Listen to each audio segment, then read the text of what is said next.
Hey guys, welcome to Nerdarchy, for nerds, by nerds. I am Nerdarchist Ted, and if I can trust in Kurt's numbers, this is session 31. Wow. This game has been running for quite some time, and it's awesome, as you can see from the group here. We've actually quite a toned down session for the evening. We literally have 5 players absent, and we got to stand in. So we'll start this side rather than give Adam the first shot in the hot seat. So why don't you start off, Kurt? Tell us who you're playing. My name is Kurt. I'm playing Henri Jean-Jacques d'Ombre, but everyone calls me Lucky. He is a drow diplomat. I am Scott Garibay, and I'm playing Aeson Shardgale, human wizard with a criminal background, and his new name is the Eyeless Seer. He has left the term Aeson Shardgale behind. He has an apprentice. He actually has an assistant who is human wizard Bocan, female. Nathan Nerdarchy here. I'm playing Arbalason Mirdan. He's a noble high elf, and he is a nature cleric, and he merchants as his main thing. So I am Adam Hoffman. I'm joining for the first time. I'm playing Ulfgar, where I'm a hill dwarf and a paladin with the Oath of Vengeance, and I come from a bit of a librarian background. Nice. All right, so we're gonna have to, play. Let's sort the puzzle pieces, because we've got Ulfgar over here, which we'll get to him in a moment. Last session started off with the majority of the players getting ready to go into the noble's house and raid, because he was the one that was found as being responsible for the continuance of the blood cult within Gryffindor. Now, after the dramatic fight against the demon and its elemental followers, the Eyeless Seer, or Aeson Shardgale, thought that the threat had been contained, and he felt there was an urgent call to go to his master's tower. Bocan, his willing apprentice, rarely leaves his side unless specifically asked or commanded to. But the elven mercenary, hunter, however you want to call him, Taris, thought that you should not go without a bodyguard, and he asked to go with you. So the 3 of you teleported across the distance to Trisgar, your master's tower. The rest of you descended into the depths, you descended into the mansion of this noble in charge of the cult, or believed to be in charge of the cult. Found entrance into his secret domain, which was able to be uncovered, was actually in a concealed demiplane. Wow. And actually, found him, fought him, and encountered some interesting things along the way, both inanimate and very animate. So, Aeson, Eyeless Seer, if you will, you have teleported across the distances, and you find yourself, along with your 2 companions, looking up at your master's tower. You've spent many hours here. The last apprentice to Trisgar the Bold. The 3-story tower, sturdy. It's been around a long time. Rarely has it been set upon, but you see it before you, knowing full well how rude it is to just teleport within to someone else's dwelling. That's true. Absolutely. I would never do that. So you find yourself yet again at your master's door, knowing that you and he were not extremely pleased at each other. That's true. When last you spoke. He beat me with a stick last time I was here because I had shamed the name of Trisgar the Bold. He was quite upset. It was, of course, cosmetic damage. All right, so at that point, I will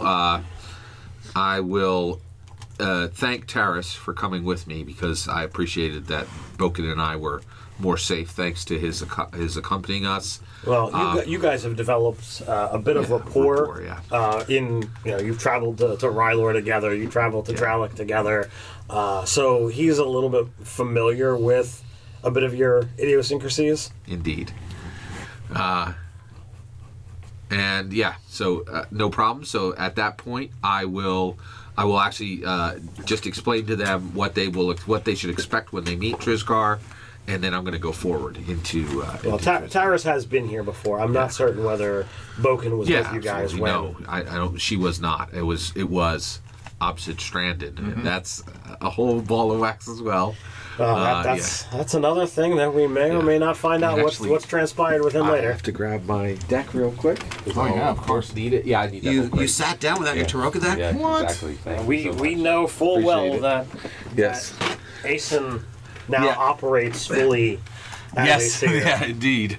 So, and then I'm going to go forward, and I will actually, I will try to knock magically if I can using. Well, you know his words. Yeah. So you know how to acknowledge the presence without just setting anything off or whatever have you. So there's actually some arcane things that can be done. You initiate those, and But before, actually, I will immediately, as I am waiting, I will I will consult the deck to tell me what to expect.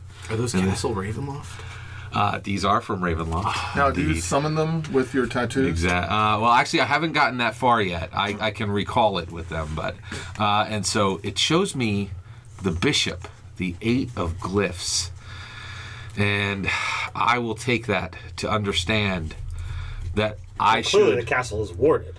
Yes. The tower is warded. Yes. The glyph, sigil. Yes. So it is showing me literally what I'm seeing, but it is also telling me that the words I'm about to hear will be sacred. Okay. Does that mean you have to move diagonally in order to get inside? Yeah, absolutely. Yes. He can't walk in. Can't walk straight. Got it. So you go through your arcane gestures, pouring power into your motions. Not enough that it's draining, just enough to make your presence known, as you said, magically, and a subtle wave goes out, and you know from your time here that this is the magical doorbell. This is literally it emanates through without any kind of like presence or anything to actually show that, like no physical sound, no blaring lights. It's just a magical emanation. So this actually allows the doorway to appear, and it opens before you. The three of you enter, and the landing room is much the same as it's always been. There's the open foyer where you can then see. Here's the table and the chairs, the kitchenette behind it. There's the fireplace, and the lower bookshelf where there's clearly nothing here that is of any real value, but makes it appear that it's such, so that if somebody wanted to get in and out, they take the bad stuff, the fake stuff. Yeah. Exactly. The number of times that you spent reading a book that was full of wrong information. Yes. You kind of smirk and laugh at that. And as the memories begin to kind of sink in, you really didn't have the feeling of taking this all in when you were last here, because you were surrounded by so many of your traveling compatriots, because you felt like you were more on a deadline, that this really feels more like the homecoming you would have expected. Yeah. Even though you look around and there's nothing there.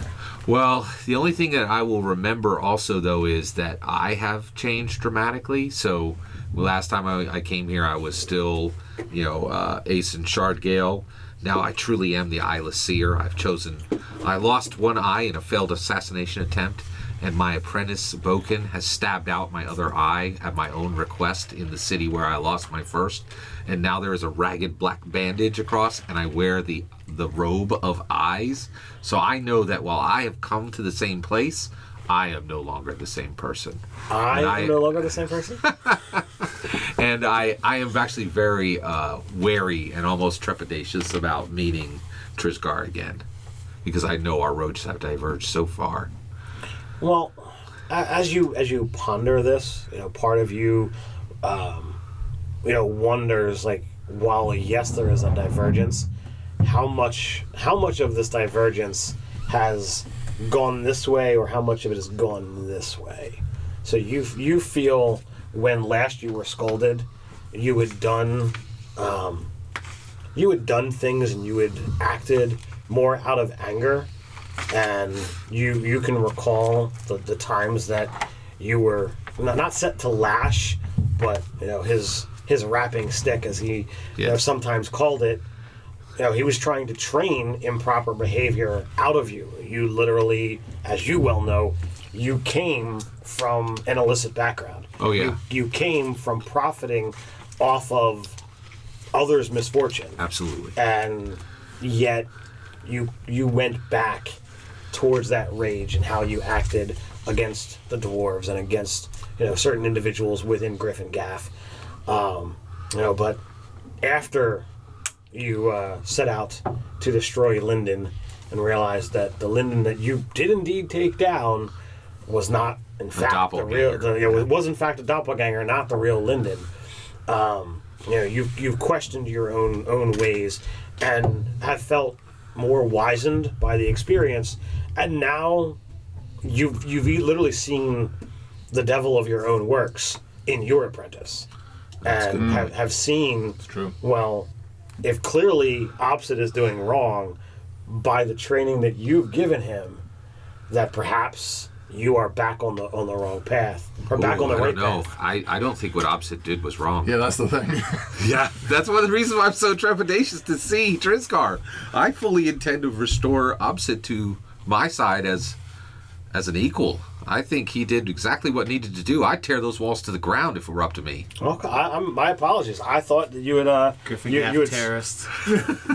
Those walls were built by dwarves. They should have been built by humans. They should be deconstructed and reconstructed by human hands. Okay. Which are the population of Griffin Gaff, not Grayson Gulch. It's getting to be far more of a diverse culture. Yes. Oh, that's interesting. You're right. There's Dragonborn. There's Dragonborn. There's a halfling settlement that's that's growing. There's a drow there now. Yeah, right. Absolutely. And I embrace all of that. But I believe that the walls of Griffin Gaff should have never been built by Grayson Gulch. And I stand by that. And Obsid never let that fact fall away. He carried the banner for his leader. He did, even when you. And I will never forget that. Even when you abandoned him, and Wait, I sent him away. Promised to build a wall and make Crathan Gulch pay for it. No. Let's not go there. Let's not go there. Let's not go there. I think that's how it worked out, though. Did you remember me saying I'm for tearing down the wall? Yes, I hear you. Yes. Yeah. All right, so you hear in a small voice that seems weak, but yet carries down from above. It's who comes calling? I know that none enter here that does not know the way. It is your former student. I go by the name the Eyeless Seer now. So but can you tell my voice, Master? You see a very familiar chipmunk perching on the the stairway. The squirrel. I thought it was a chipmunk. It was. You're right. I could be wrong. I'm not perfect. I've been researching Squee the squirrel, which is a technological term this week. But go right ahead. So the chipmunk, they're on the banister, and I mean you can tell the aura of magic around it, and you've seen this creature many times, and you can tell from your own studies of magic and the fact that you have your own familiar that your master is seeing through. Yes, indeed. Master, I've come right away. Do you need aid in any way? the words again come distant as you know that he is not down here and he doesn't have the ability to speak through his familiar. Time is one of those things that could possibly be pressing. We are only given so much. Oh, sir, Master, if there were any ways I could give you years of my life, you could take all that I have left. So if you could bid your friends rest, and the ice chest rattles as a spectral hand appears, comes down the stairs, lifts open the chest to reveal a variety of fruits that are completely fresh. Says, bid your friends have a respite from their journey and have a bite to eat. I would wish to have some words with my final student. Right away, Master. I'll say, Boken and Taris, thank you for coming this far with me. I appreciate it. Boken, I would wish for you to know Drizgar and to meet him, but this is not the time for that. He has asked to speak to me alone. I'm sorry you cannot come forward with me. Yeah, she, graciously bows her head. Taris is like, all right. Yeah. And they sit down and they begin quietly chatting at the table as you follow the squirrel or the chipmunk up the steps, and you're led past the study with the winding staircase up to the third floor, which you know to be your master's room, your master's room, and the sight is somewhat shocking as you see him lying there in bed, incredibly weak. His staff is still within reach. His spell book that he readily keeps upon his nightstand is opened. The place does appear lived, but does not seem to be as kept as you would once remember. You know how structured and orderly he was.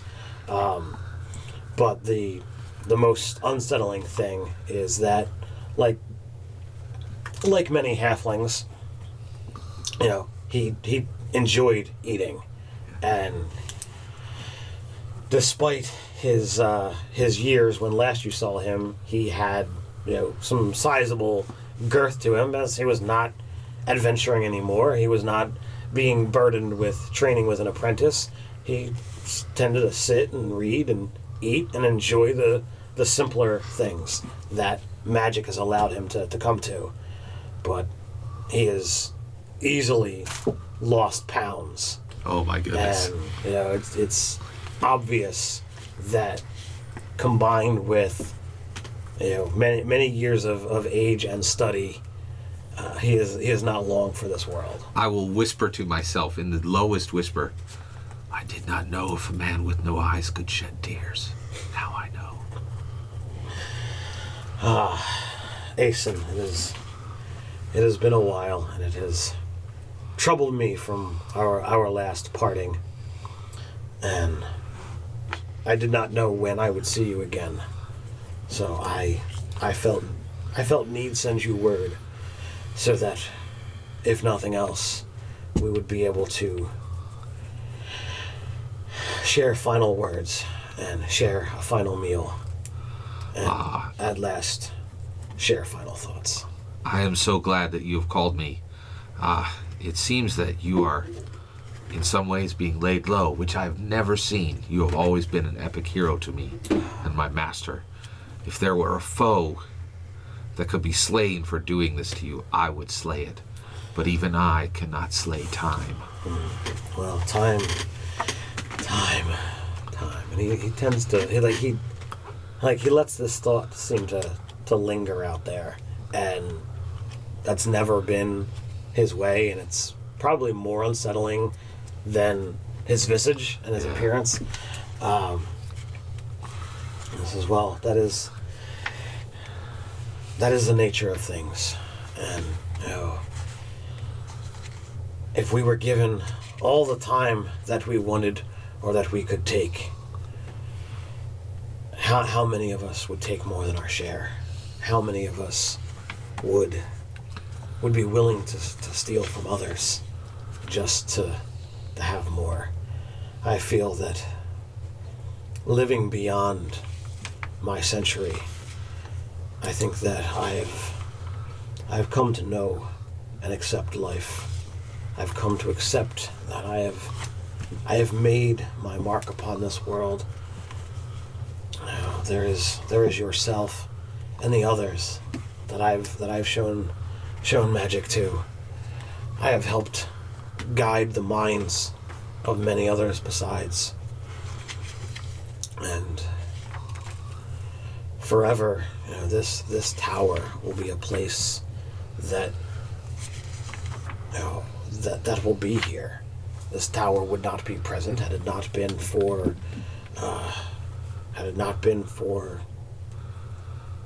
my travels, my adventure, my experience.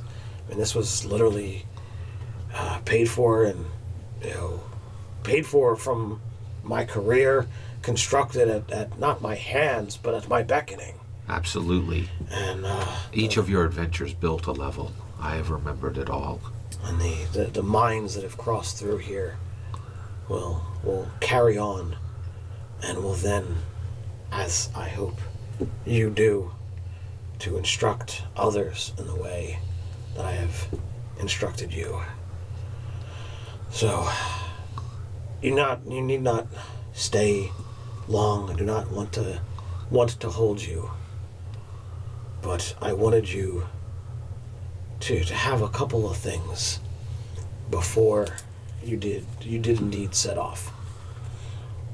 And he reaches over to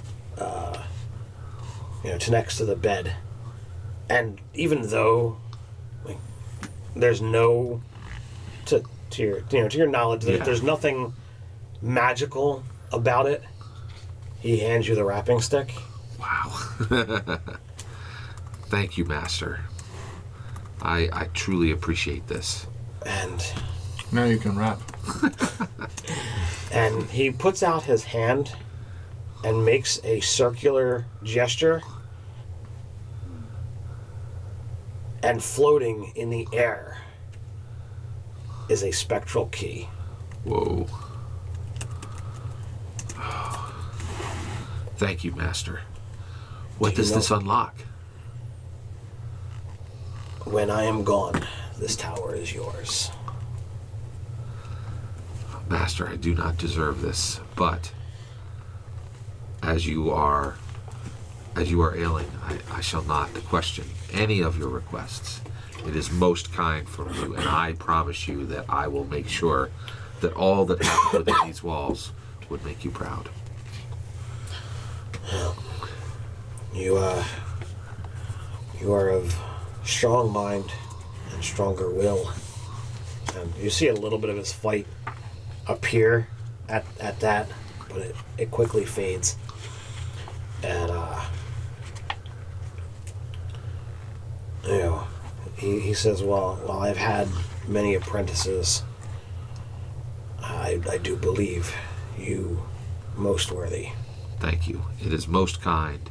And I remember those days where I was just a very young man, and I needed help. And from those days forward, you helped me, and I have learned to master the arcane through what you have taught me. And I will tell you, I will be honest with you, sir, I'm very daunted by having to live up to all you have achieved and to your loyalty to goodness. I struggle these days with these things, but I will do what I can, Master. The teachings that I have given you are written down. You may consult them as oft as you wish. Thank you. And with that, he kind of like mumbles through words that don't make sense and falls asleep mid-sentence. Wow. Mm. So how long do you want to stay and remain? That's a good question. If I actually believe that he is that sick, If I could stay, if I felt that he would pass within the next 7 days, I would stay and I would want to bury him personally. Well, that does seem to be the case. Yeah. So you remain there for 3 days, having many conversations. You actually kind of fall back into a more habitual, not mentality, but schedule. Yes. You bring him meals and treating him like a sick parent. For that's kind of how you view him, and you struggle for the last day trying to get him to eat and to drink, and it's work. You struggle, just another sip, just a sip, and it's he fights tooth and nail, and you're the rage that's building up over these things. There's times that you walk outside and just want to scream at this, despite being so much smaller, this figure that held such a presence that he captivated men literally twice his height and 8 times his size, with just walking into a room, and to see him withered away to barely score in pounds is gut-wrenching and trying. And the last several hours are an emotional roller coaster, unable to get him to eat or to drink, barely seeing any consciousness in him, and then semblance of, oh, but I wanted to tell you one more thing, and he tries to get into stories that he's told time and time again. Some recount, some, like, none of them finish. They all start somewhere in the middle, somewhere at the end, some at the very beginning, and they could be tales about him, tales about his master. Some about oh, well, did you learn this lesson? How did you fare in learning? And he'll go into a spell that you mastered 10 years ago, like simple things, cantrips even. And eventually, it is no more, and he draws his last. Wow. Well, of course, the eyeless seer will just weep at his passing. Take about an hour where he just can't move from his side, collect himself. The days before this, I will have told Taris to search the tower and the parts where my master is not, and any magical items, like especially any magical weapons he finds, he can keep. Any gold or silver, that's all for Taris. Okay. And then I tell Boken that she should immediately begin reading the good books that are not in Trisgar's. Look at the maps. Tell her to learn while she's here. And then all the books, I tell Boken, make sure that she knows where they all are. These are to stay here. All of his magical supplies are to stay here. I do want Taris to walk away with anything non-magical that's valuable. I want Taris to be rewarded for what he did. And then at that point, I will go out and with a shovel bury my master at one of the finest trees I can find, and I'll dig a deep hole. There was a favorite tree that the chipmunk tended to favor in, literally within sight, out of Trisgar's window. That he would spend time at. It had shade at the right time of day, yet was pleasant enough to picnic under. Wow. And you guys had several lessons there, and it's we're a short distance away from the tower, so that would be a good spot. I will bury him there with my own 2 hands, and I have I purchased umbral from him and had it formed into a sphere. Do you remember that? No? You bought 1,000 GP worth of umbral. That's correct. It's about the size of your pinky nail. Exactly. I am going to bury that with him. Okay. To honor him. And yeah, so I'm gonna bury that with him, and then you know, again, just be very sad, probably weep tears right on his grave, and then I will go back to Boken. I hope you don't mind, but I'm totally picturing the scene from Harry Potter. Yes, indeed. I want to do this with my own two hands. And then I'm going to go back to Taris and Boken, and I'll tell them it is time for us to return. Yes. So and I will lock the tower with the spectral key. So to you, it is a physical object. Yeah. You can touch it. If you wind up testing it with anyone else, their hands pass right through it. Wow. I will test that with Boken. Yeah. So that it's like a ghost. It's like a hologram. That's awesome. Like your mage hand. It's solid for you, but it can go through anybody and anything else. And you know that when it's locked or you don't know the password, the door is not even there. So. All right. So. Thank you very much. I very much appreciate that. That was very moving. Yes. So, pardon the delay on you guys. There's always the issues of getting things when everybody is all sorted. So, Ulfgar, you are a dwarf of some renown in your travels. I don't know how much you've wanted to, or how much you have gone out and explored, whether you have adventured with other groups, other dwarves. I know you shared some of the backstory before we hit the camera rolling. What do you feel is the background in regards to travels?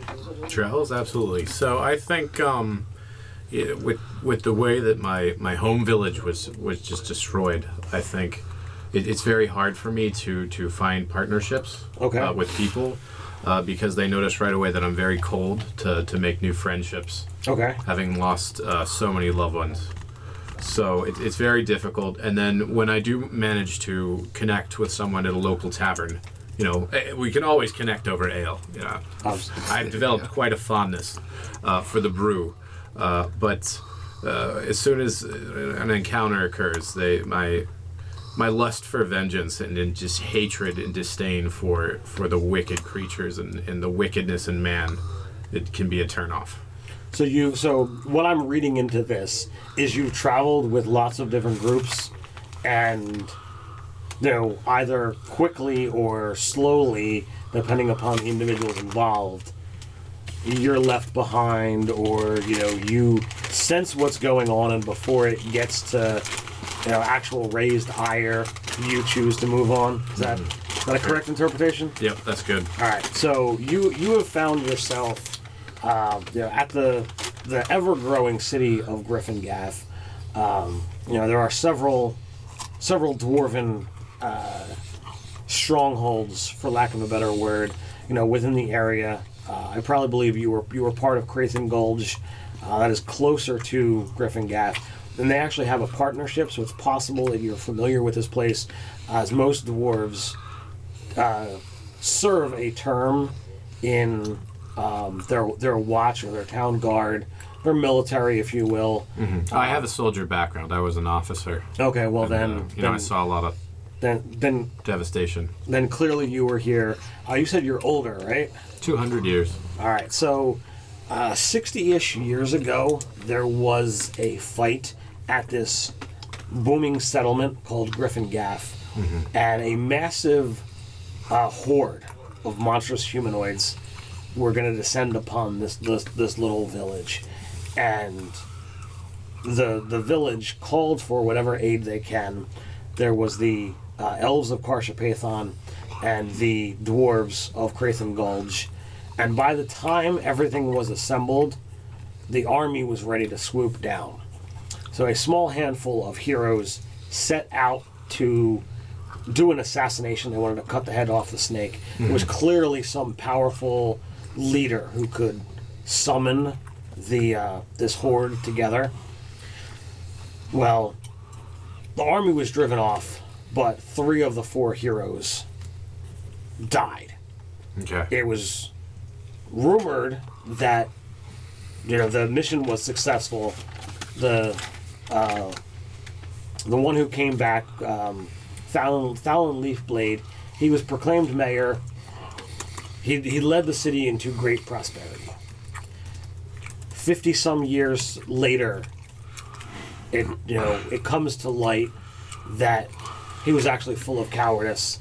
His companions were led into a trap, slain, and he begged for his life.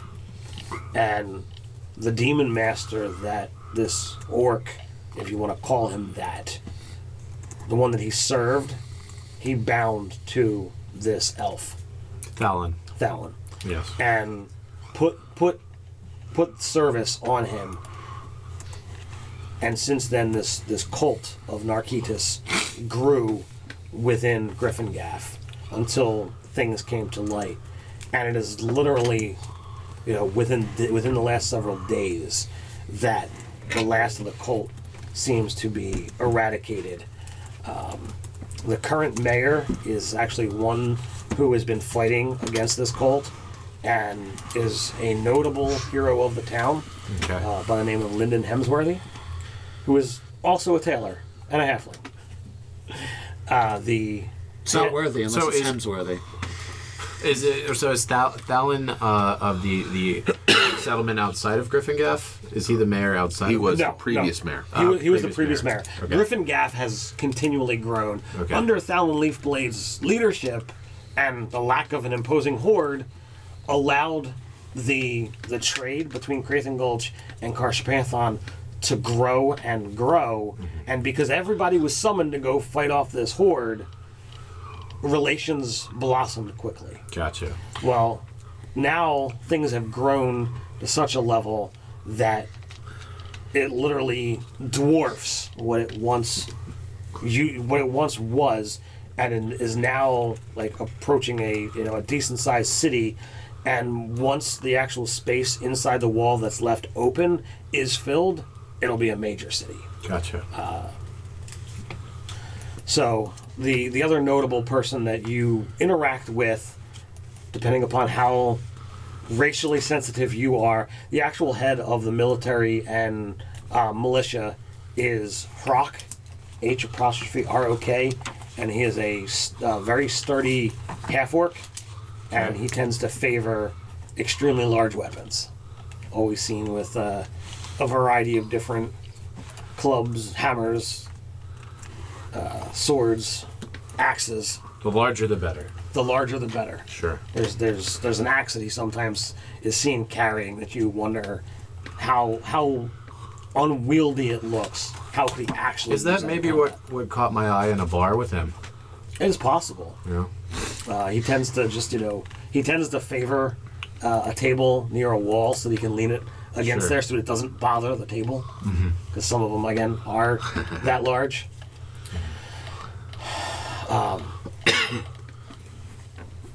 So there's a little bit of introduction. We'll get everybody together, soon. You guys. You're good. Oh, sorry, never mind. Yeah, guys.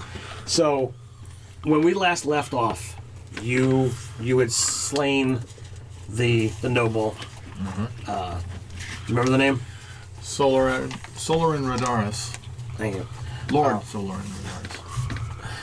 So Solarion, Solarian. it's all about pronunciation, and it's like I just need to say it sometimes to remember. And I'm bad at keeping notes. So he lies dead at your feet. Oh, this is okay. That's the moment we ended. Yeah. Yes, we literally ended with battles over. Yeah. Now, those of you who want to bother checking, dead, finite, over. Wow. So, what do you do? And his minions as well. Yes, you are in this little That's what I want to know. demiplane. Oh, we're still in the demiplane. You're still in the demiplane. You're in the cathedral room. With his body in front of you, his minions gone. Those that are summoned are whisked away. Because we had gone through another shimmery wall, and I didn't know if we were still in the demiplane. You're still in the demiplane. So I hear. I literally left you at the death scene because I wanted the loot to be a little bit more of a surprise. Speaking of which, You said the magic words. Back once upon a time, there was a phrase called Greyhawk, which meant explore everything, leave no stone unturned, cut open the monsters' bellies in case they happen to swallow the most important thing for the entire quest. So, I would like to Greyhawk the demi. So you're using Greyhawk as the proper as a verb. All right. So. Or coordinate with my companions. My now, companions. We have to wave over the fact that there's like 5 others that are here with you, including the now, four-armed and winged and all kinds of crazy monstrosity that Dragonborn has become. I will have to edit a small scene back with you before we get going, Scott. I wanted to put something in it, so it'll slip my mind. So we'll get back to that scene that we put in before he died. Worries. Okay. So first and foremost, you pull off this guy's gloves, and you are incredibly shocked, Henri. No, not physically. You are startled, if you will. Okay. Upon his left index finger, there is a finely wrought ring of umbral. Wow. Oh, really? Really. That's surprising. It is incredibly rare. You know that it takes someone of great skill to work it to that kind of degree. Okay. He has a necklace that has several gemstones that appear quite valuable, that are they're hanging like regular droplets. They look like diamonds, but then Blood diamonds? Huh? Blood diamonds? Those no, but set in even spaces around the length of the necklace. There are stones that are shaped like that. Close inspection, they appear. I get out my monocle. They appear as solidified blood, but they sparkle like gems.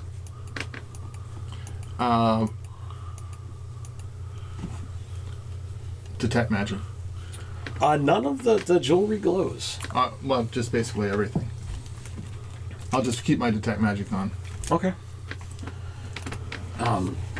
Despite having severe connections with the demonic forces, it does not appear that he's got anything that actually has been imbued with magic. So not the ring either. Correct. Is anyone looking as I am taking off his glove? I imagine, it's like, okay, well, let's do this, let's do that. Because I'd like to sleight of hand and... let's see how you do. And the higher, the better.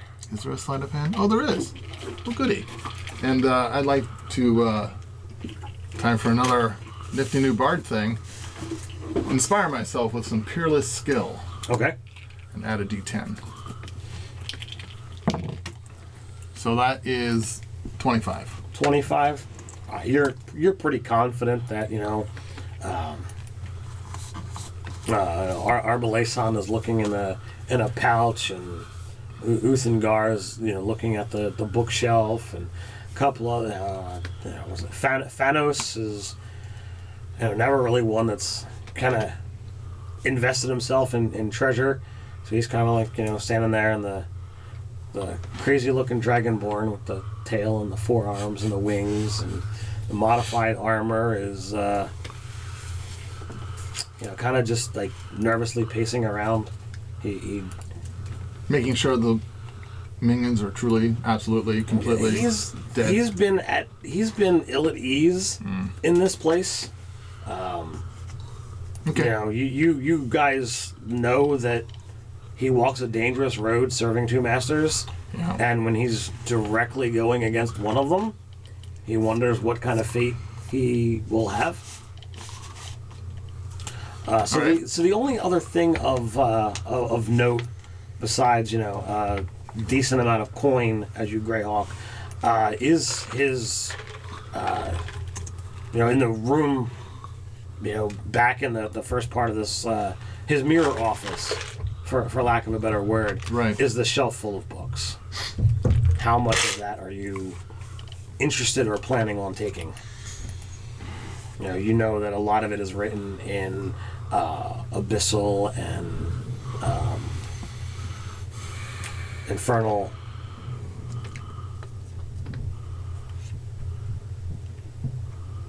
I vaguely recall somebody taking a look at it and saying, yeah, these are some dodgy subjects. Yes. Reminds me of home. When I see the bookshelf, I just think free hours of work from librarians is what I'm thinking. Hours of work? Yes. Well, I suppose we could donate it to the Griffin Gap Library. Well, trade. Uzingar says, if we want to take it, he does a tensor floating disk. Yeah, we should take it. We can give it to Analasalon. Analasalar. That one. Analasalon. Yes. The librarian. If nothing else. Maybe I can send one to my mother as a gift. If I recognize one that she would be interested in. There's...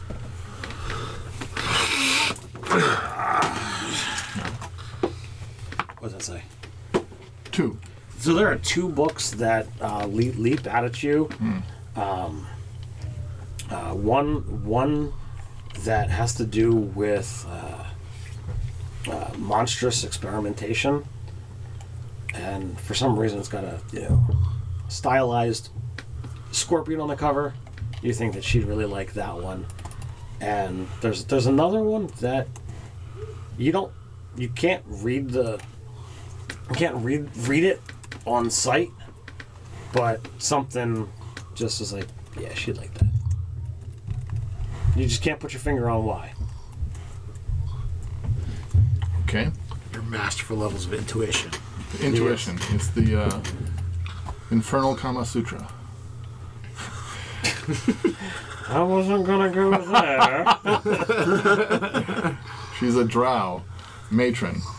They're weird. Okay. Awesome. All right. So you guys Greyhawk the place. It winds up being about let's see here. So there's about 3,000 gold in gems and coin that you're able to find in little nooks and crannies. A couple art objects that they probably don't have stylized wise, they have value, but they're on grotesque subjects and they're on demonic things. So if you find the right buyer, you could probably get another couple grand, but it's going to be work. I know a guy. Is it worth? If you know a guy, you know a guy. So yeah, contact. Yeah, I know. I just gotta remember, not everybody in the party is a drow with connections that is wandering the surface. No, I'd say there's very few of those. All right, okay. So you make it out. I do have to insert a scene before Trisgar does pass. The second day, he actually finds some strength, and he asks you to join him, for tea. Absolutely. And he actually regains a large amount of strength that you would have thought yesterday was not possible. And he sits down with you and with Taris and Boken, and he says he's recently come upon this recipe, and I only have enough leaf for us to have one drink, but I do feel that it is a drink worth sharing. And if I am to pass, I would like to share it with you. Thank you. So, most generous master. So he does the work himself, and whether like he refuses to accept help, and you do see him struggle, and he does empty every last drop of leaf out of this one pot, and he steeps it for a lot longer than what you would normally have had with tea. And you sit, and he actually has Taris bring it outside to sit in the sunlight. And as you drink the tea,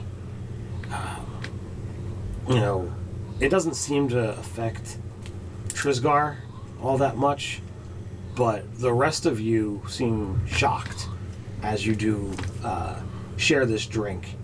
And images and flashes of insight and memory and things that feel like a memory but clearly aren't go through your head, and for a moment, like, you stand up, taller, prouder, more the you want to be, and in a flash, it's gone, but you know that, like, something profound wound up transpiring. Wow. So, a while ago, we talked about the Unearthed Arcana racial feats. So the human feat that you have selected. Fantastic. You know, that's awesome. Thank you very much. Everybody else's was worked into last session. Yeah. Thank you. I wanted to get that in there. That's fantastic. So. Thank you very much. Most helpful. Yes. So to you guys out there, who are watching, I want to test these racial feats and see how they work in the game. But feats are so rarely, earned, and some people would rather have the stat bonuses. So I got to see it. I got to see how it happens. So, exactly. Tea ceremony it is. Indeed. Thank you. Does the pot say Madam Z's? No, it doesn't. Yes, that was most generous. Thank you. No, the pot could have come from Madam Z, just not labeled that way. I was just wondering. So who knows? Who knows? Who knows? But there's a conspiracy, Scott. You can't know who Madam Z is. No. Absolutely not. I will never mention her in your presence. Probably best. Yeah, definitely best. Oh my gosh. So, when you come through, come back into the world. Yeah, where do we come back? You come back into the the same office that you went through. We retrace our route. Mm-hmm. This is the end of the. Yeah. So I would have done some holy right stuff while everyone else was searching around stuff after I thought about the books. I'm like, I should probably do my cleric job. Oh, and so I started. Speaking of cleric jobs, we were massively injured. Oh, okay. Well, then I'll fix that up as well. I presume we take a short rest and we're gonna just. You're not getting into encounters now. You guys went pretty hard right from demon to demon to demon. Yeah. So. Demon hopping. So yeah, I would have done like a purification ritual in this demi-plane space. Okay. And then left quickly so in case I got anybody's attention. I know it's not really your forte. I don't even know if you're proficient. Do you want to make an knowledge religion? Oh sure. No, I picked that up. I decided to stop being a crap cleric. Natural 20. Woo! Well, you know for a fact that whatever presence here is stronger than what magics you're able to bring to bear. Oh, then I won't even kick his. Well, no, this is after you do your thing. Oh, okay. You put your rights in and you try, and it's almost as if like you hear him laughing at you, like as if your efforts are meaningless to his designs. Mm. Whether you believe it or not, that's the impression from him. Well, I'll assume it's true and just leave. All right. Afterwards. So when you guys come out, it might take a day or two to realize your time in that demiplane, while it might have been registered in hours, you were gone for days. Okay. And Henri is pretty hip to certain things, and you are also quite observant. So one of the things you notice, I mean, you guys are in a noble area when you come out, and I imagine, you know, you like to keep yourself looking nice, and of course you use magic to keep yourself clean and smelling pretty and whatever have you, because that's what you have to do. Yes. A noble is walking with his entourage. Human, you know, nothing incredible about him. His posture is nice, but he's wearing a doublet that completely catches your attention. It is there is this something about it that is entirely startling and eye-catching, and it just looks incredibly fashionable. The stitching, seems immaculate, and the color is like a hue you've never seen. Oh well. Pardonnez-moi, monsieur. So he kind of eyes you up, not having seen many drow. I'll smile my most winning smile. So, good day, sir. What might I help you with? I could not help but notice the fine cut of your doublet. Never have I seen such a magnificent-looking piece of outerwear. Where did you acquire such a marvelous piece? There is a new shop that has opened up, and there is a most intriguing fae, if you will, who claims, and looking at this immaculate garb, that he sews magic into every piece. Is that true? I mean, detect magic, is it true? No, it's not glowing.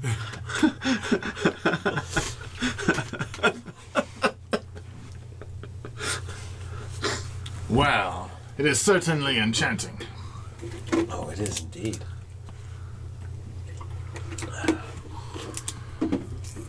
I could not help but come over and ask about that delightful. Considering you're wearing that, I totally understand. But of course, we are men that appreciate the finer things in life. Well, you don't have to roll, but he, like, the gesture and the tone, you get the idea. Well, his is clearly superior, so if you want something as nice as his, well then, obviously the only way to get the information is to ask. I mean, did you want to wear that all the time? Come on. Well, it had sufficed until I saw what you're wearing today. All right, well, I'm going to have to meet this tailor. Indeed. But we have other pressing matters, like a list of every single blood cultist in the city. I don't know. Oh, am I back yet? So we'll have to take steps about that. And, you know, I got to wrap up my mother's birthday present, so. And unload some garish artwork, which is floating around through the city. On a pile of infernal written books. Well, I imagine you would be able to put them face down. Yeah. Wrapped in a cloth or something. Cloth. Still. And you guys have access to the cloaks and... Yeah, I throw the treasure cloak over top of it. The treasure cloak? Yeah. It's a special... Is that like the doomsday it's my cloak? third cloak. Oh, okay. So it gets a little wear and tear, and I just toss it on top of stuff I don't want people looking at. It's a merchant thing. Okay. All right. Good. So, unless there's something specific that you want to interact with, hawking wares, dropping off, library, I'd like to crank this into getting the party back together. Yeah. Sure. Yeah, I think... We do need to get rid I of the think wares. Good Master Dwarf will be able to ferry the books over. And I take it that the mayor will take the list and start rounding up the Lyndon tells you that this is not a problem. I can set Harak to this. We should probably get eyes on these people at first and find out who the most dangerous is, and then we can make with those. Before we discuss what will happen with the death cultists, let's get the group together. No. Okay, all right, fair enough. That's an action item. I think sending the paladin to Harak would be a great idea. Hemsworthy and the paladin. Oh, yeah. You think that sending this... Are we talking about me as the paladin? No. Because I haven't met you yet. No. Big confused. you think that like you want to keep this dragonborn like under cloak until like I gave him my second cloak actually. Right now. Looking at him, I go, okay, treasure cloak. He doesn't look normal anymore. No. All right, I think you should keep that under wraps. So that you're aware, in he has 4 public arms, wings, and a tail. Wow. Jeez. The T really did a number for him. Wait, who was that again? Nothing That's that you didn't know about. Oh, wait, who? Did you say Gar? No, Rogar. Oh, Rogar. The intern Kyle. Oh, wow. Jeez. Oh, wait. The ex-blood cultist. Darn it. Okay, never mind. Sorry. The ex-blood Oh, yeah. Well, I mean, I'll take him at his word until he proves otherwise. Yeah, you hit the nail on the head. Yeah, the ex-blood cultist that still uses the power of Narcitus to power his warlock we're just spells. best buddies with now. Hey, I'm not. Does this character look like he's going to have Arcana? No, he told us right out. Sitting right there. paladin at that. All right, so I we'll suggest just get that him Hemsworthy, you're going to be doing your mayoral duties, of course, and you can get this to Harak. Perhaps you should take Rogar with you because he can actually visually identify some of these people. Yeah, So and Thanos for support. Just because he's not here tonight. Yeah, exactly. all right, so party does what it's doing. Several days goes by. It's a storm, shows up on the horizon, and it's traveling at an unnatural pace. Before it crosses the threshold of the city, you notice that like its magnitude is increasing in such a display. Like there are people who are like getting into panic mode, end of days, that kind of stuff. And as it crosses the wall of the city, that you've got hundreds of feet before it actually gets to the first building,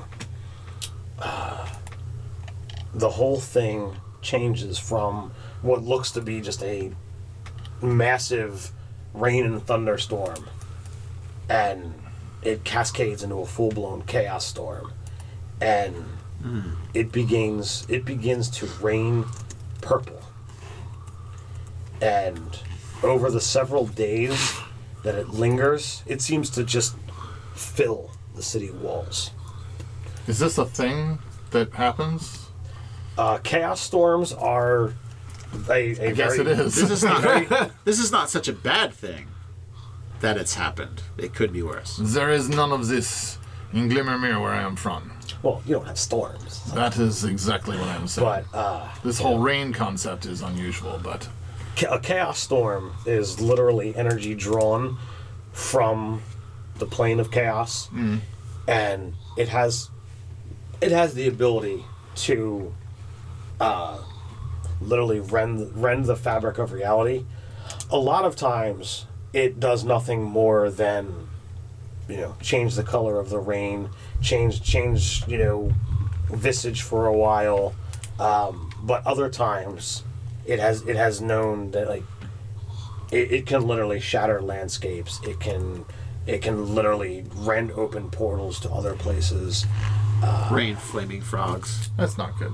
There are people who are far left of center that actually chase chaos storms because there are materials and energy that can be changed by the storm that they harvest that people use for spell components or crafting and the like, and they can be valuable, but chasing, chaos storms generally results in someone's death at some point in time.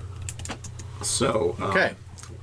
this is said it went for several days. When it first starts, when I noticed that it's not like acid or anything like that, I put several weapons Right. and different things like a garment out and different things like that. And they're like, hey, you never know. It's an investment. So at my place, I put some stuff out on the balcony just to hang out. The cloak is now purple. Purple's good color. The sword is now purple as well. So you have a purple sword. The metal is not dyed. You're saying it's purple rain? Yes. Purple rain? Yeah, that's what I'm saying. I only want to see you laughing in the purple rain. Do you need to say it again? I'm gonna. Well, I know what Henri is going to be playing at the inn tonight. Absolutely. I got it. So at this point in time, I'm still going to the bar to recover from a previous battle I had. Just drinking it away, and I noticed that Hrock is not around anymore, and it's piqued my interest. And I'd like to see what's come of this purple rain and if Hrock is involved. Well, you know that, especially with years of service at Griffin Gaff, Hrock is, while a half-orc, he is incredibly loyal to the city. He actually did a number of years ago when Thalon Leafblade was not so much put on trial, but summarily executed in the middle of town by some crazy dwarf who was at one point in time noted as a hero of the town, possibly discredited after being put on trial for murder. But anyway, executed the mayor. A new mayor had to be selected. They actually held an election. Hrock did attempt to run, but the halfling wound up winning the election after yet another chaos storm showed up in town, summoned a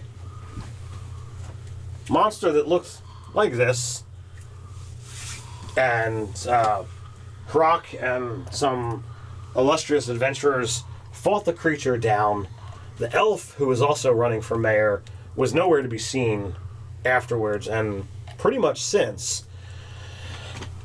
After the battle, there was a conversation, and Hrock stepped down, leaving an uncontested win for the halfling. And a noble council of 12 was put in place to safeguard against any more issues that might happen with mayoral control. Okay. Of which 12 we've just exterminated one. This guy, he held sway, but I do not believe he was actually on the council. Oh, okay, I didn't know. He was probably paying somebody to have influence on the council.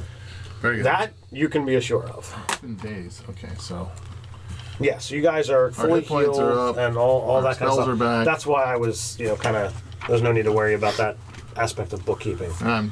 In my seeking of Hrock, did I find the party, or am I still looking? We'll get there. We're getting there. So I'm feeling that, I absolutely have to get to that tailor. I actually want to get to the tailor too. Yeah. I'm not going on this purple rain. No. I'll put an inanimate object. I was out about there. to, but then it started raining, and I don't want my clothes to be stained. So Last time I dealt with the chaos. the hues of the rain shift. Stone turns to metal. Metal turns to stone. Number of things begin to shift and ebb in town. It appears temporary as things begin to shift back. Some of the things that are altered in color, they remain.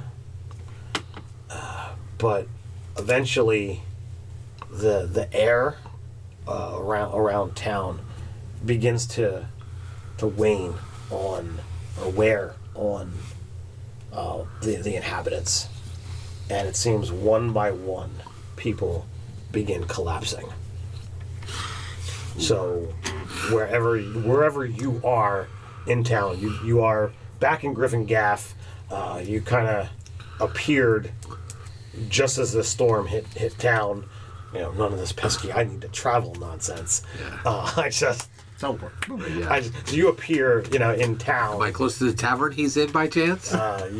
You appear in town with the storm, right at your heels. You run and get to, the nearest building to be indoors because you know enough about how crazy this is. So if you wish to take agency that you happen to be Absolutely. in a tavern I will with go an into the same tavern as Ulfgar. I'll say, and I'll warn everyone. I'll say, storm is riding in. Is that where we happen to be I happen to be performing? There you go. And discussing with you when we're going to be visiting the tailor, because it's a new merchant in town. And of course, that's you would be true. interested. You're right. Yeah. I will greet these guys and say a hearty hello. Like, pop. Yes. He popped outside. Isla Seer, it is. Where have you been? How is your master? He has passed. Oh, my condolences. Lightning and thunder just at that. Yeah, exactly. My condolences, my friend. I would say that it's not met with just a single strike, but like a 1, 2, 3 strike that reverberates and like forces a silence for at least a minute as everybody's like, all right, can I say something now? Yes. And then I will say, so I see you have already replaced Uthengar with the. Oh, he's just in the cavern. I'm in my third stein of mead here, but you did catch my ear as you explained danger as you ran in the door. And I whisper to him. I say, so even without your eyes, all dwarves look the same. What did you say? I said, even without your eyes, all dwarves look the same. I will say, you are new in town. We have been here for. We are connected with the council. Who are you, sir? Just a traveler. Who are you? Who are you to ask me? So looking, you see, He's like, Introduction. Say. Actually, Boken will come forward and say, "This is the Isla Seer." This is your He has someone to introduce six himself. coming out. Good. So looking, you see, human as many humans would look, but most of his features are kind of concealed as he wears a sash across his eyes, sticking up across. Sticking above the sash, you do see what is the beginning of a scar, and then the robe that he's wearing is covered in eyes that seem to be moving independently of each other, and it is a little unsettling as like several of them are focusing on you from like different areas. It's a little weird. Sorry. What happened? And I'll say, you don't know this because you're new to town.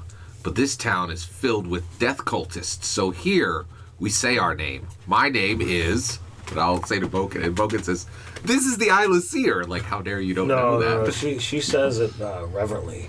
This is my master, the Isla Seer. Now you'll give me, She cradles her jar that has got that contains my eye. there is an eye in there. Oh my gosh!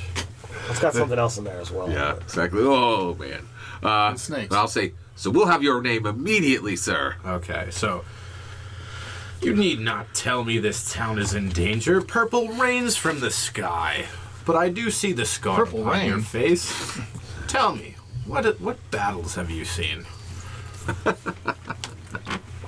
I'll say, what battles have I seen? I'll say, you're going to need more than 3 steins for that. I'll come up and I'll say, mutton, immediately, because I'm hungry. And then I will immediately begin telling him the many tales and adventures that the Isla Seer has been on. So you might put forth, I don't know how you want to play into any of the dwarven stubbornness, but any insistence of you being new here, I mean, come on, this is a human. Like you were here like before almost every single human. Go ahead, insult the puny amount of time that he spent learning magic. That goes over well every time. I wasn't going that direction. I was just going 10 years? That's nothing. Yeah. Yes. Your cloak, however, does intrigue me. Thank you. So I want to listen to your tales. So I will say, now you've heard my adventures. What are yours? Just like yours, presumably I have a path of sorrow. I once lived as a lad, and then I was naive. Wait, young. sorry. The moment you say path of sorrow, Boken goes forward and says, "Do not leave out a single detail." Go ahead. Your assistant is quite full. I'll play some background music. Appropriate to the tales, because I know what's coming. Yes, go ahead. Naive as a lad, I collected books. It was a passion of my life. And the goblins from the north, driven by a mystic who I hunt to this day. Mystic. He came and he ransacked my hall. Nothing of value. We are not the rich dwarves, but we had a library. And he took it all. And had I not spent so much time reading books, I might have been able to do more to stop him. And I'm seeking him out. And that's what's brought me here. Well, I will tell you, good sir, it is fortunate this day that we are trapped under this roof, caught in by these purple rains. And the reason why is we have a specific dwarf that we are fortunate to adventure with, who has happened to be upon a special mission this very time. And so, often, when we go about slaying death cultists, killing beholders, he will go before us. And sometimes some of the blows that come from these creatures, they'll fall upon him before they fall upon me or Boken. We're looking for just such a dwarf who might catch some blows. Would you be willing to adventure with us? Your offer intrigues me. It does. I detest evil in all forms. But how are you willing to compensate me for my time? 500 gold. I'll slide it down. This is a good deal. This is many steins of mead this can buy. Indeed. You have my time. Thank you. And I will give you my 500 gold, taking me from 900 to 400. Thank you. Now, I am back. Have we learned any more about who the death cultists are? Yes, we have. Eyeless Seer.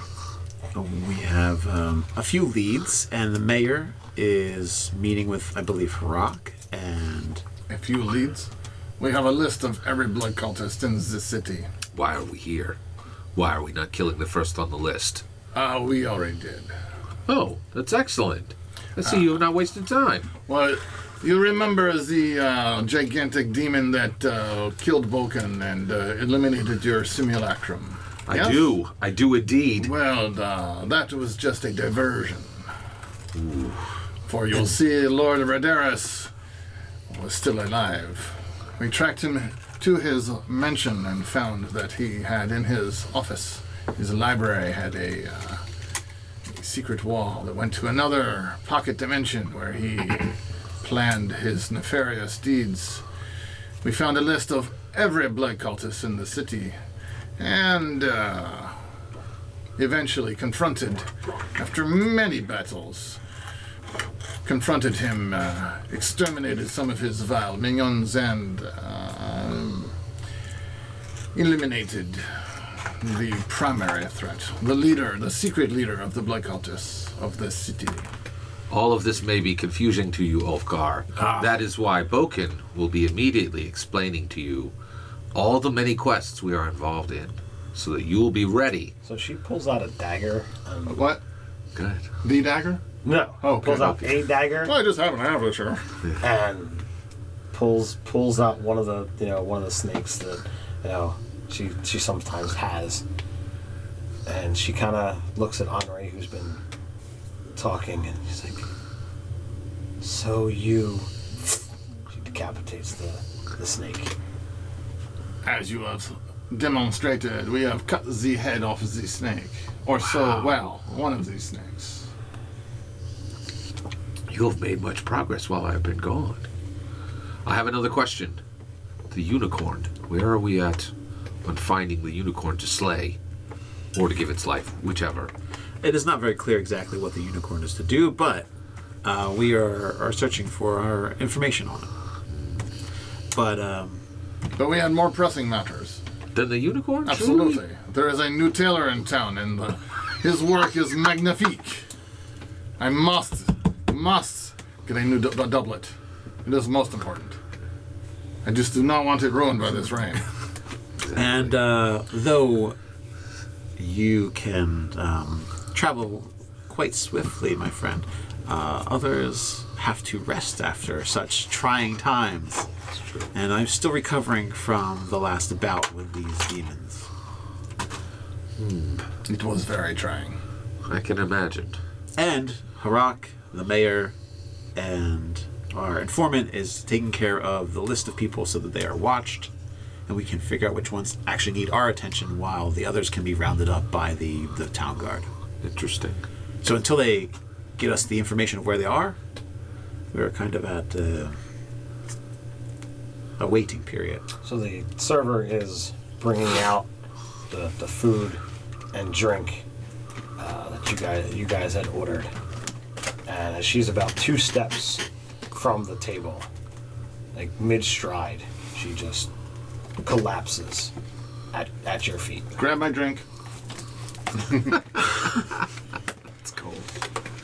I will rush over and actually seeing what is truly occurring, because I have true sight all the time. Do I see any signs of magical effects or anything like that? There was no spells that moved in, but it appears that others are being affected as well. As I had described, the storm seems to be altering the air and affecting a variety of folks. So we think it's the storm. Yes. Oh man. So I turn to Ulfgar once the Eyeless Seer is taken care of, and I'm like, Ulfgar, I think you're going to want more pay later after a few days with us. And I give him a little clap, like, nice clap on the back. Just... My quest is difficult enough. I seek to destroy evil. I do enjoy compensation, but... Well, we are on our way towards that, I'm sure, but first let us see what is going on with this. So, Yes. So I'll go over and examine her with the Eyeless Seer, even though I'm kind of thinking he's got way more eyes on this than... well, you might know more about it. Oh, yeah, okay. We will examine her together. All right. So no rolls. She seems perfectly fine. There's no injuries. There's no wounds. She's breathing steadily. Okay. Heartbeat is normal for one of those human types, but she is not conscious. Huh. All right. Well, I'm going to kind of take note of her appearance and race and all that kind of stuff. Mm-hmm. And is anyone else in the tavern collapsing? It was getting to that. I mean, it seems like as you're investigating her, 90% of the people, one by one, in the tavern begin, slumping over their table. The barkeep, innkeeper, whatever you wish to refer to him as, he's literally, you look over and he's already. Okay, as soon as I see more than one. As soon as I see more than one person, like that, it's not just this one individual, I'm going to cast Bless on Us. Okay. Just in case. It's the salmon moose. How many people can you affect with that? I forget if it's a radius app. I think it's a number, and then it goes up according to how many spell levels you use. Ooh, what's that? Thank you. Okay, 3 creatures, so it's going to be... speaking of which... Ooh, that's pretty cool. Well, for right now, I'll do it for the 4 of us. So wait, this bless says add a D4 to all attack and save rolls. Yes. Yeah, That's fantastic. So I cast it as a second level spell, so we all have it. That's fantastic. Nice. All right. Okay, I am going to, yeah. Oh. Do you have any, Nate? Yeah, I have one. Just so we're, I have one. What are these indicators? This is an inspiration. Okay. You know how that works? Yeah. Yeah. Okay. So we can give it to people and add to a roll or Right. something. Use your, No. Or use it on yourself. You can use it on yourself or give it to another to give them advantage on a roll. Oh, advantage. Okay. And I which means actually you roll again. You Yeah, take yeah. the better. Can we send her Taris to kill one of the cultists? Oh, is Terrace with you? Yes. Taris slumps over. Oh, There you go. yeah, excellent. Okay. Oh, it's even affected Taris. How terrible! That is incredibly disconcerting to you. Yes. Knowing that elves don't. Are not immune to this? That elves are not usually affected by things that mimic sleep. You're very unhappy about. Yeah, so I go over and examine Terrace. Similar situation, just Again, similar. seems to be asleep, but that's not really possible. Seems to Technically, be not conscious. not conscious. You don't really fathom the whole sleep thing per se. Eyeless Seer, You assume when it's a you weakness to surface elves. move yourself magically from one body to another, can the other body be asleep? That is an excellent question. I do not know how your magic works. I know that you just have the ability to move yourself. I will tell you immediately. Let me consult my magical book, and I will tell you soon. Yes. By the way, you still need these? No. So, I don't know what you guys. I don't know what I'm going to do with that necklace. because if even Varys is affected, I do not believe this just to be simple sleep. I mean, Terrace. Yeah, Taris. Yeah, no, I got you. Yeah. Hopefully Varys is not affected, or else we have a bigger problem. Varys hasn't come out to play in a long time. So,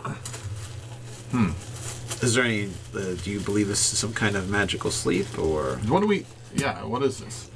What do we know about this, if anything? Is this a manifestation of this chaos storm which you are having? it could very well be? That is something that could happen. I could magic jar him. Oh no, I don't mean do it right now. I mean, could this be a symptom of something like that? Or remember when we were, that he was magic jarred. remember when we were No. imprisoned in that gem? No. By the Death Tyrant. No. If he had magic jarred someone, this would look like this. Yeah. And so I should not magic jar Taris and use his body for whatever. Reasons. Whatever Reason- reasons you want. Oh, Well, yeah. first off, you would not be wearing your robe of eyes. That's true. But he would have eyes. That's true. Yeah, exactly. Huh. It's interesting. Do I want to ride in Taris tonight? I don't think so. No. Okay, I'll pass it. I can put my soul into the jar that While she they're has, distracted about and then this, jump into somebody I'd else's like body. to detect thoughts. Cast detect thoughts. On, like, as an area, or is it go to an individual? Well, I'll start with Terrace, and I wonder if you can move from person to person, or is it just one person? Yeah, that's why I wasn't certain of Yeah, that's a good question. the function of it all. Well, I want to know if like Terrace has been possessed, or I wonder if that's the best way of doing it. No, protection from evil would be the best way of doing it. I'm gonna look outside without getting wet. Okay, well, there's Are windows. there like people just in the street? Then I won't do that. Well, I didn't get rained on, so it's not like.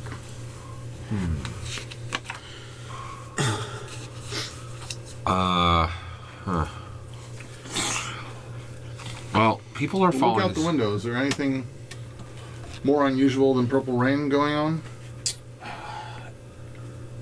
You And are. buildings melting and turning into other substances. The usual chaos storm stuff. Whatever that is. It appears that towards the center of town. Any creature. Yeah. It appears that towards the center of town, it looks like the storm is like reaching a vortex. Like it's not like it looks like wind, but like the things around it are not functioning as if they were in a gale or a tornado. But visibly, that's what you see. I'm gonna make Terrence comfortable and set him aside, and Should probably do that with everybody. yeah, anybody that looks like they're kind of messed up while they're thinking their magic thoughts and he's observing stuff outside, I'm going to do that. Has the party ruled out that this is not a disease or a poison? Do we know this is a magic thing? We definitely think it's connected to the storm. Okay. Because of the timing. But could it be a disease from the storm? Should we attempt to cure poison or disease and see if we... Why would it exclude us? Do not feel poisoned. I say I'm immune to disease. I would not know. Oh. That's good to know. It is an excellent. You are a cleric. Can you attempt it? Yeah, I'll attempt to cure. Can you do like a medicine check to see if it's disease or poison before I blow a spell? From what I've observed so far, it seems as if they were just not conscious. Yeah. They're still breathing. They don't seem to be in distress. They just do not seem to be awake, nor do they respond to any type of stimulus. So I will detect thought. You can move from anyone you can see. So I'll go from person to person and see, like, do they have conscious thought? Or are they like locked into a prison or are the brains taken away? Or are they every single person? It's as if they're looking out the window and seeing the exact same piece of the chaos storm. And what piece is that? If you look out the window, it's... That piece. That vortex thing? It's not even to the vortex. Just, like, if you look out the window, the piece that you see from where you guys are sitting, that's what you see. And then I'll turn it on him. On who? Him? Yes. Just surface thoughts. What do you think about what is going on here?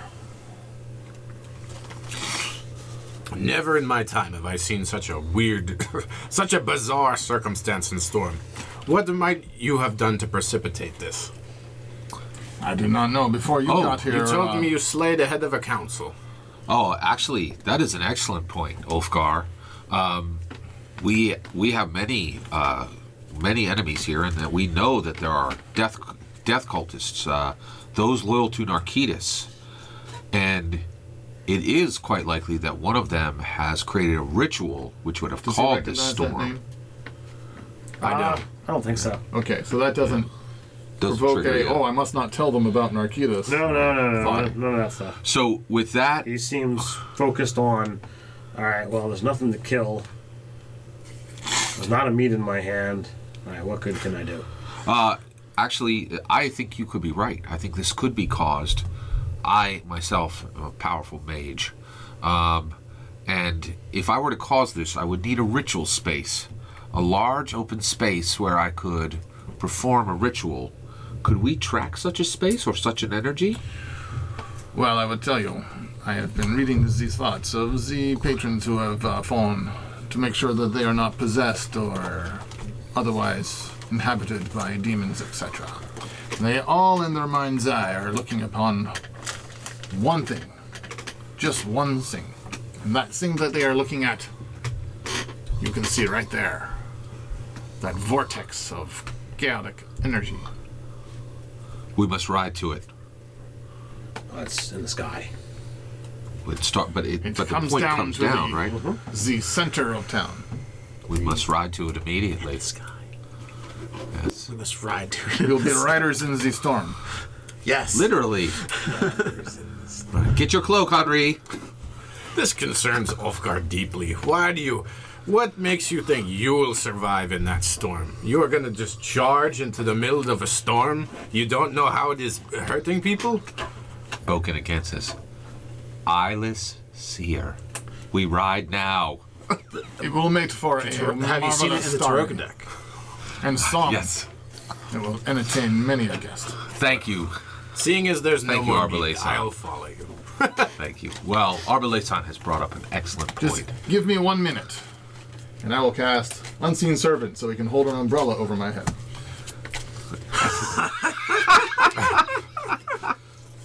All right, I am going to use my Taroka deck at this point to tell the fate of each one of us.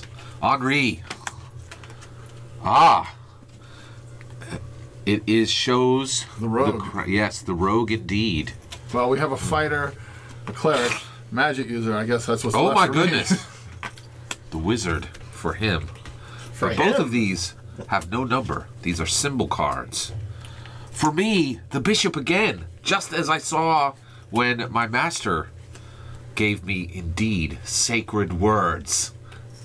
And last, for you, the priest, we are bound to do this together and suffer the same fate. But since these are numberless cards, I believe that you shall serve... Wait. What? Oh, yes. You shall serve where we are now missing someone. I believe that at one point we did have a rogue among us. Others contest this point. Depends what you mean by a rogue. And this tells me that you have bound yourselves and your loyalty to me, the wizard. We are ready. Let us proceed. The Taroka deck says there shall be good fortune in riding into the storm. You offered to pay him, so I mean he's technically bound to you by that. Well, but the Taroka, his words meant nothing. The Taroka deck has told me that his words were true. There you go. So the Taroka deck rings that his words were true. Yeah. Just as the Taroka deck told me that what Trisgar said would be sacred, and boy was it right. Wow. So I'm going to put on my best cloak. Your rain cloak? How many cloaks do you have? 3. Yes. My rattiest one is the treasure cloak. So out of character, do any guys have any serious reservations about riding into the storm? Oh, heck yeah. Right, I'd like to kind of walk towards it at first, and then if we need to ride up into the storm, we could. Oh, by the way, don't like have horses nearby. Wait, just so you're, I wanted to actually say that part. We are going out and taking the 4 horses that are there. Like the 4 horses we choose. Doesn't matter who in the place owns it. We're riding out on their horses. Unless this is the place where we stabled that's how we rolled out. our steeds when we came up from the underground. The Abizders would not remain outside. It would scare the heck out of General Townsend. And why should we ride our Abizders into this storm when there are perfectly good horses right here, ready? Because they fly. There's the flying that's a great aspect point. of it. That's a good point. By the way, if it's in the sky, it shall not be a problem. We can fly. We can? Yes, indeed. Eyeless seer, why do I have to keep saying this? You have some pixie dust? What? I am a wizard, sir. We shall fly. If I say we shall fly. All of us? All of us. You might be right about that. I'll have to look in the book. Yes. I'm certain I can fly, and perhaps you can fly, but I do not think many of us can. Yes, we shall see. All right, so does anybody besides Henri use an umbrella? I have my rain cloak on. Ulfgar holds his shield over his head. By the way, what weapon? What? So, like, what are you wearing? Because I look fabulous. I noticed this. Quite fabulous. Except without my new doublet. You know what fabulous tells me? You have not seen many fights. Oh! Your clothes show no damage. Ooh. Oh, they never will. Indeed. I know a tailor. That is good. You have connections. He will learn. So Ulfgar wears chainmail, and he brandishes a metal shield. His most valuable possession is the Holy Avenger sword. Whoa! Awesome. Yeah. And I knew we got you in here for a reason. We got 2 magic items, right? Yeah, I said rare items. Is that what you picked? I interpreted magic items. Oh, no. Yeah, I have the hand of Vecna. 2 magic items. That's what you said, like right? the way you play. I really like the way you play. I was ready to, Pay attention, viewers. This is how you get it done. It's a legendary, but hey, why not? That's the way to do it, buddy. Dang. All right. Yeah, what was the other one, if we can ask? Sure. It was the Black Razor? Cloak of Protection. Oh, okay. I think you have the Holy Abender. It's close. Holy Abender? No. Holy Avenger is hecka powerful. That's hecka powerful. He might let you have it. We'll see. Is it 1d8 see what happens. slashing plus 3 to attack and damage rolls, and then unless it's a fiend or undead, then it just gets insane, right? Oh, Right. yeah. So Yeah, it looked good in the book. that's the legendary one. You've kind of got the step down. Okay. We'll give it a +1. You can add an extra D10 damage radiant to a fiend or undead. Okay. Just 1d10. Okay. Yeah. Can we call it the Righteous Avenger? Sure. And you can keep the lit property. Nice. It lights. Oh, it actually I didn't even know which we're going to need right now. Gotcha. Light. That is okay. Great. Yeah. That's awesome. So, yeah. Good job. And then you said a cloak of protection? Yeah. Yeah, there's cloak of protection. It's the Sword of Vengeance. Is that what I have? I don't know. You're a vengeance paladin. Yeah. I think He's sort of, making stuff Let up. me think here. Yeah. Sword of Vengeance. I think the Sword of Vengeance that might actually I'm be a Holy Avenger. So then just the +1 cloak? Yep. Well, +1 to AC and +1 to saving throws. Yes. That's just Standard fine. cloak of protection. So why are you wearing chainmail as opposed to plate? That's just what my character started with. I didn't add any other items other than the ones you. Okay, well, add. if you want to change that to plate, I would love to. I would love then to. absolutely go How for does it. that modify my AC? Your base AC Goes is up. 18. Okay, 18. So 20 with the shield, Yeah. 21 with your Yeah. cloak. Oh, yeah. Yep. Pretty awesome. Nowhere near the AC of the other dwarf. But did he have as much health? Actually, I'm sorry to say this. You cannot have the Sword of Vengeance because that is Oh, there is such a another thing? literal, Is it legendary? literal item that you can't have. Man, Nice try, buddy. All right. fine. Righteous Avenger. Righteous You're good. Avenger it is. Yeah. I knew Sword of Avenger. I've seen that before. All right. Oh, well. That's unusual. That's the first time I've ever Avenger. corrected Kurt. Probably the left. All right. Never happening again. He's gonna go home. I must read again. Study medical texts. Or Study study the D&D books. So definition, yes. that doesn't correct me. I mean, I have read it cover to cover, but I need to do it again, apparently.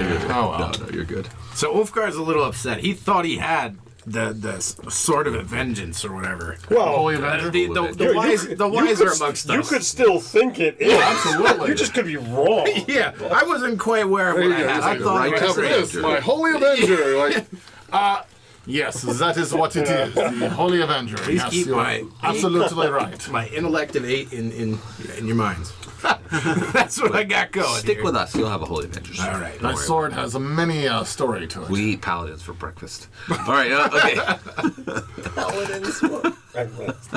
The bad kinds of paladins. Yeah. No. Yeah. The Oathbreakers. Blackguards Yeah, for yeah, breakfast. There we go. So at that point, I'm going out in my robe of eyes. I may find this is foolish. Hopefully not. We'll see. Oh no! Now everything you see is tinted purple. Here you go. Hold this up. It's like you're looking at it like. Wow. Actually, so I will actually walk out. Do I fall unconscious when I walk out in the rain? Okay. I'm going to take the coolest horse that's available, of course, Are we taking horses? and pull one up for Boken, of course, as well. We're conscripting. Are them there for the any town. horses out front? Yes. yeah. Because you guys took Are they agency. are they still horses? They are still horses. Are they camels or? All right, so I'm going to jump on out here, yeah, and ride out for the vortex. All right, just for Come on, shits, Oathgar. just for shits and giggles, make an animal handling check. All right. Ooh, Oh, there's such let a me get my thing. dice. Oh, I got to borrow one of these. Yeah. Oh yeah. Roll up Thank you. the light up one. It's good. Of course. Yeah. Of course. It's a skill he's not proficient in, so it's guaranteed a 15 or higher on the die. Absolutely. Right. And my dex is a +2. 18. What do I got? Yeah! You get that horse going exactly. You can't ever get something comedic. Come on, kill it right That's the there. comedy that he does so well. I think he's not good. Yeah. One of these times, I want to see you fall on your face. You refuse to do it. Never. All right. All right. I'll cast Death Ward on myself, and then my They'll follow me. my unseen servant. I have to give him a name, and I will hop upon a horse. And Is it Bob? no, I think it's Portmanteau. Portmanteau. There you go. Portmanteau. Yeah. It's not your unfavorite sibling's name. Our viewers can put in the comments where Portmanteau comes from. There you go. So, you trepidatiously, for those who are cautious, or stride boldly, however you want to do it, but you step out into the rain, and the air is thick around you. Riders on the storm. If you've ever walked through a cloud of mist, you can feel it coming upon you. Have that slightly solidified is kind of what you're moving through, yet without any of that aura that's there. The horses, are easily goaded at your presence, but they're a little nervous. But I think they're more happy to be untied and moving than being stationary. Who isn't? Who isn't? All right, we will ride right toward the vortex, and we are keeping an eye on the sides of the road to see if we see anyone looking out the window at us, and also to see if there is a glow from their evil arcane ritual circle that they had to build. And in all seriousness, Isla Seer is convinced that this was brought forward from a ritual. And so as I'm going through the town, I'm thinking, where are there spaces large enough and secret enough to do this ritual? Do I see like large spaces that are completely black, and so I'm looking for signs of whoever could have kicked this off with a ritual. There are many places within town where there is space enough for it. Where there is space and secrecy, you're not sure, but there does not seem anywhere that seems unaffected or like blanked out. But at this point in time, the Griffin Gaff is a verging city, so it would take you hours trying to run, even mounted up and down the streets looking for sign or where it could be. You've been here a long time, many years, but it's still you still don't know it like the back of your hand. It's still not that commonplace to you. Absolutely, yeah. Okay, I was just in case. So we're gonna ride. We're gonna ride straight for the vortex. Yeah, vortex. Also, Ulfgar is new. I'm gonna look back and see, does he look like he was worth my 500 gold while he's riding? Ulfgar laughs. He's in the middle of the group, making sure that you experience his aura of protection and courage. Oh, yeah. You cannot be pretty frightened. awesome. All right. Yeah, tell us more about that. Yeah. Nice. In my presence, I have noticed in the many battles that I have fought that none near me see fear. We've actually never had a paladin with us, have we? We have Rogar. He doesn't really count. Oh. That's why we had +3 Wait, on our saving are you throws. talking the guy who served Narcitus, that paladin? Only part of him. Like I said, we've never had a paladin before. Okay. At least he hasn't been possessed. That's true. In my experience, fellow adventurers, you cannot be frightened as long as you stay by my side. Nor can you, or you will also benefit from my charisma when you are making saving throws. What is your charisma bonus? 2. All right, so It's awesome. +2 on saving throws. As long as you're within 10 feet. 10 feet. 10 feet. Not 30 yet, because I gotta level up. So 10 feet. 10 feet at 14th level? Okay, then. I guess Awesome. 18 is when it goes up, I think. Well, yeah. But I'm not the expert. We'll get there. Sure. 2020's come anytime. 20. This is perfect. So I stride in the middle of the group. Yes, perfect vision. It's awesome. Oh, that's a good question. I wouldn't know, but since his cloak can see into the ethereal plane as well as invisible things, is he totally insane now that he's riding through a chaos storm with a high cloak of eyes on? Oh, thanks so much, buddy. More than usual. Although you do see what's holding his parasol. Oh yes, you would see. Oh, yeah, that's a great point. What about Okay, two? yeah, okay. So I'm going to lead us to the vortex. We're going to ride through. We are looking for anything that's unusual. I don't even know what he looks like. Yeah, so we are... Yeah, he has a beard. So Is it a glorious dwarven beard or just a beard? just a beard. my God. Looks like mine. What do unseen servants actually look like? That would be... that can go. I know the answer. That could go anywhere. All right, Yeah, so... right on. Yeah. Towards So, the center of town. I think. looking for signs of untoward activity. You find nothing of the sort, but you do find that at least 9 in 10 of people that you come across, be it indoors or out, are slumped over, fallen asleep, lying unconscious. They're just not non-reactive to what is going on, or acting just like those in the tavern. Wow. That you encountered. In fact, like those that are mobile, that see you outside, like they kind of run and shut doors, shut windows, pull shades. You might see them visibly hiding, indoors, terrified as to what's going on. I mean, you had several days build up of, the end is coming, and now people are unconscious. Now, I do want to ask. He has a black horse, and he has a white horse, he has a dun horse. We have 4 horsemen. 4 horses, yeah. Okay. Oh, man. So, actually, when we see these people, again, what we see is the face of people who are frightened and are startled, but no, I'm pulling the shades back, and my eyes are rimmed with red, and I'm a cultist. None of that. No. Okay, all right. So is the one who's pulling out his own eyes, is that Pestilence? Yeah, I guess that would Yeah, I guess he's pestilence. War, that leaves death and famine. We'll have to fight over that. At this point in time, I would, as a cleric and a bard, I would give you famine, and I would give him death. There you go. We're both elves. I'm a black elf, and you're a white elf. Mm-hmm. So it could go either way. Yeah. I want to be death. You want to be dead?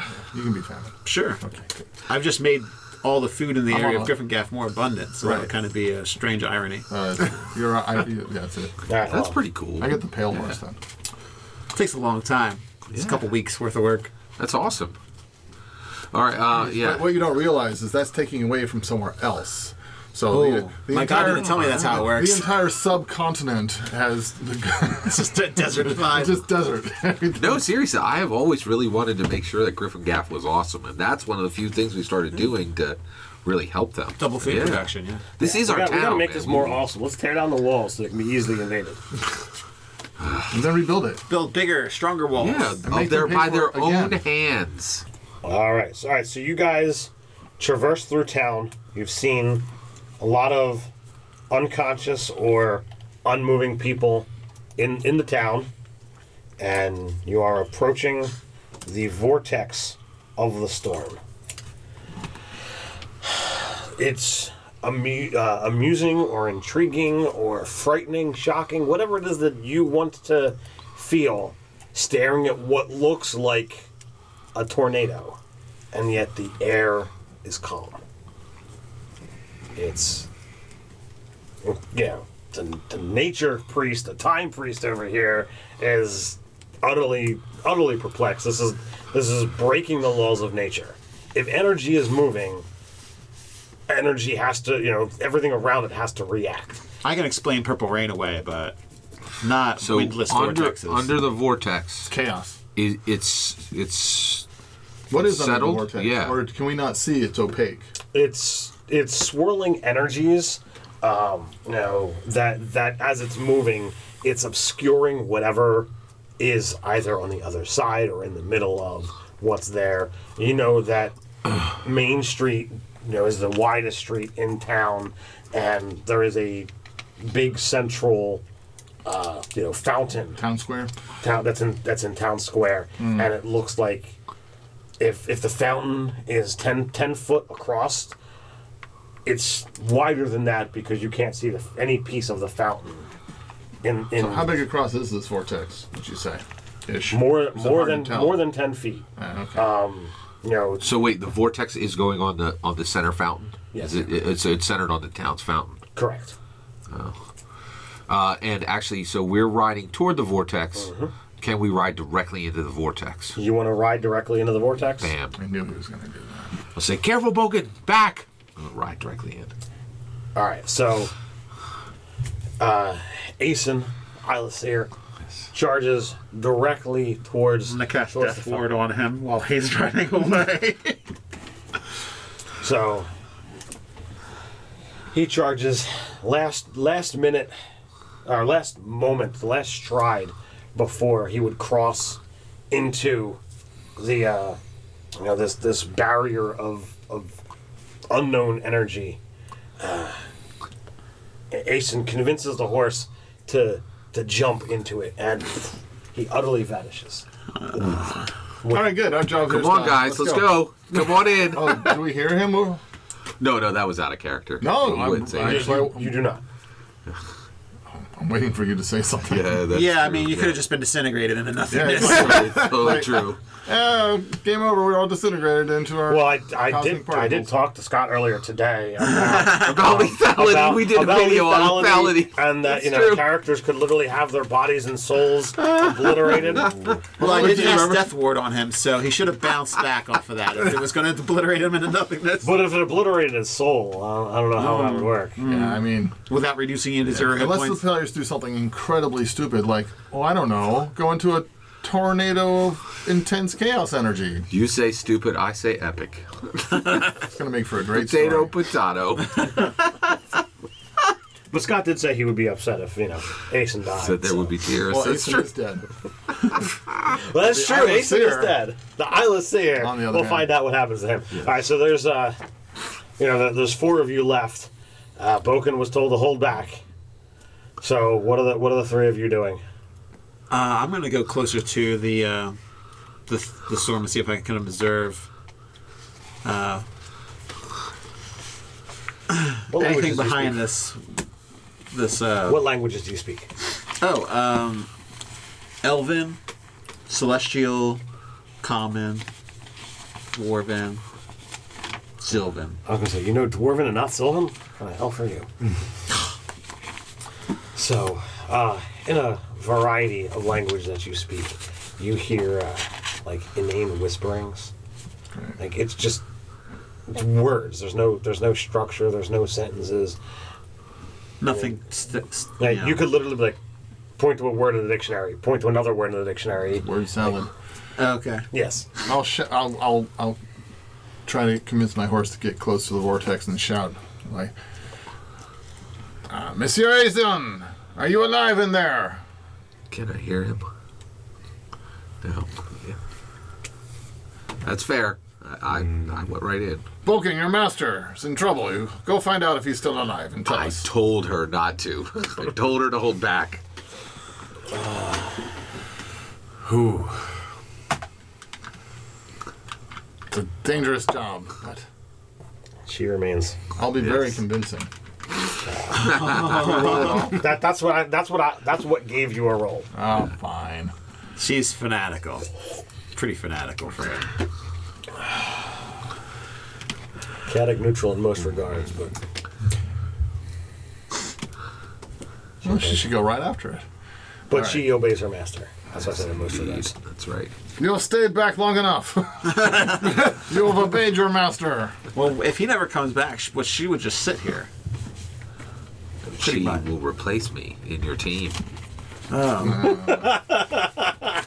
say, it's not the kind of upgrade I was interested in. Thinking more of a dragonborn sorcerer barbarian. Yeah, sure.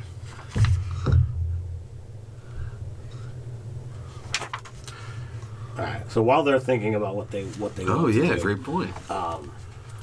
you other find yourself not Don't tell him. If you start talking to him, then our subconscious minds will know that he's alive. How about well, I can't just sit here and do nothing. Yeah, that's All right. right. You guys will have to not use metagaming. Oh We man, will tax you as players. dang, that's a challenge. Ulfgar approaches this energy, the chaotic energy, and he wishes to pierce it with his righteous avenger and see There if he you can go. draw it back. It goes through. It comes back, seemingly unharmed. Blade Excellent. Blade still holds its edge. It does not contain my blood. It does not contain your blood. Oh, there's some blood. So I turn to my companions and I say, "What of this?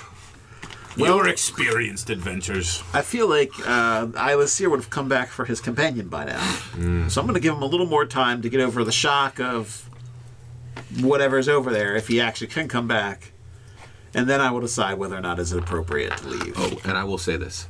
I definitely Leroy Jenkins this, so feel no compunction to bring me back in before you do everything you want to don't feel like you have to bring me back in right away. I own waiting until this is resolved. So I'm ready. I was just trying to do something in the silence because All right. these guys couldn't make up their minds. Well, I was like, I gotta play true to my character, my alignment. So, Valor Morghulis. Vroom. What did you say? He's going in. Valor Morghulis. Oh, There you go. It's an old drow phrase. There you go. Exactly. And he'll jump in with his umbrella. And I shout to him, make sure you come back and let me know you're alive. All right, I'll jump through.